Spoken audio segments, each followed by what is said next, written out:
नहीं, ये अच्छी बात नहीं है अभय जी। अभय जी, ये अच्छी बात नहीं है बच्चे। जिस काम को किया है उसे बड़ी ही शिद्दत के साथ और बड़ी ही लगन के साथ करना चाहिए।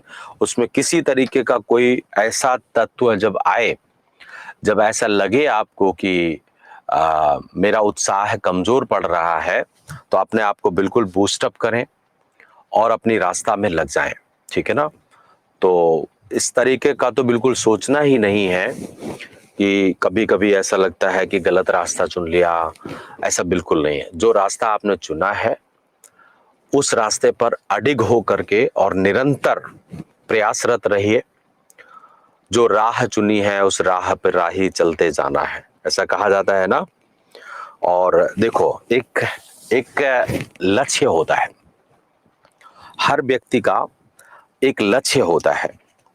तो जैसे मान लीजिए कि लक्ष्य अगर आपने बदलते रहे और इस तरीके का काम किया तो उसमें वक्त बहुत ज्यादा लग जाता है सफलता में। लेकिन जब एक रास्ता लक्ष्य बना लिया और उसी पर बढ़ते चले गए, तो एग्जाम्पल के तौर पर मान लीजिए ये आपका लक्ष्य है, ये आपको यहां इस लक्ष्य पर पहुंचना है। ठीक है? और आप हैं यहां पर बैठे हुए हैं। अब आपने एक लक्ष्य तय किया और उस पर आपने चलना शुरू कर दिया। वो रास्ता कठिन है, माना कि वो रास्ता कठिन है, लेकिन अभी आपको ये पता है कि इस लक्ष्य पर ही मुझे चलना है, तो सीधे रास्ता है ये। ठीक? अब मान लेते हैं कि आपने कुछ समय के लिए ये लक्ष्य चुना और यहां तक आपने काम किया, फिर आपने लक्ष्य बदल करके ये चुन लिया जो आसान रास्ता है।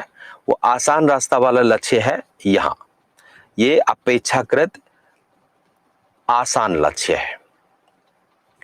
और आप इतना यहां तक चले और यहां से फिर आप यहां चल गए। यहां तक पहुंचते पहुंचते फिर आपको लगा कि नहीं यार, पहले जो चुना था ना वही अच्छा है, तो अब यहां से आप ऐसा चलना शुरू करोगे करोगे या नहीं? तो देखो रास्ता कितना लंबा हो गया, रास्ता हो गया इतना लंबा। ऐसे ही आपने जितने लक्ष्य बताते जाओगे उन सब में आप तो एक भ्रम पैदा होगा।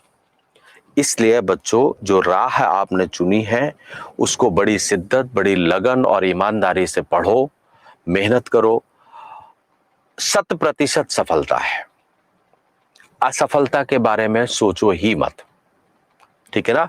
बिल्कुल ऐसे बन जाओ कि जैसे वो अर्जुन के बारे में कहा जाता है ना कि अर्जुन को सिर्फ आंख की चिड़िया की आंख दिखाई देती थी और कुछ दिखाई नहीं देता था। ऐसे ही आपके लिए आपका लक्ष्य है यूपीएससी, ये देखो और कुछ मत देखो। ठीक है ना?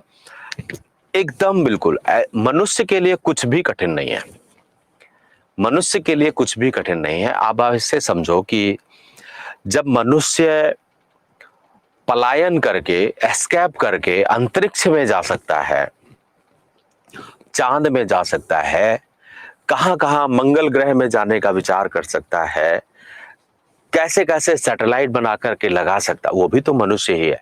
उसे भी प्रकृति ने ही बनाया है, बनाया है या नहीं? तो आप सोचो कि अगर हमने आईएएस बनने का लक्ष्य बनाया है तो क्या कोई बड़ा लक्ष्य है ये? क्या ये कोई बड़ा लक्ष्य है? बताओ।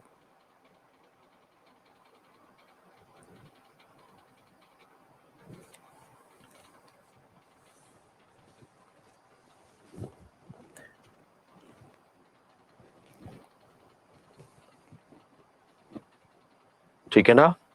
तो किसी तरीके का कोई कंफ्यूजन लेकर के नहीं आना है। समझ गए मनुष्य?